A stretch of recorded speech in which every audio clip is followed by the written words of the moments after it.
So if you think about like Facebook, different type of companies that have in clothing, in accessories, different companies that have the big major company, and then all of these other small companies come from that major LLC. You want to properly structure that. You want to structure, if you know it's going to be the parent company, you structure that first. What's that's going to look like?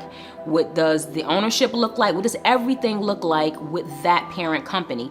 And then form the subsidiaries. You can work it backwards, but then there's a lot of paperwork on the back end to make sure you're legally connecting the parent company to the subsidiaries with a possible, buy-in and all those other things. I won't get into that, but you want to think about that up front with proper formation is if you're going to have multiple companies under one, how do you properly form that before it even happens? And then lastly, I just want to cover, and I'm going to break it down in part 4, is the operating agreement.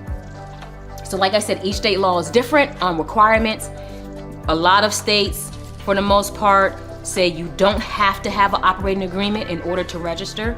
Like with a corporation, you need your bylaws in place. You don't have to, in a lot of states, register LLC and submit the operating agreement that you have put together.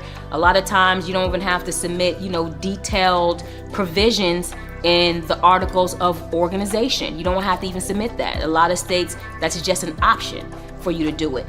The bare minimum may be required in most states, which is just having an incorporator, having a registered agent, having the name of your company and the industry in which it will be providing its product or service, like the bare minimum. And so that's why there is a lot of people saying, I can register for you, or there's a lot of people saying, oh, register an LLC is easy, I can do it, I don't need to pay for that. Well, that is the bare minimum.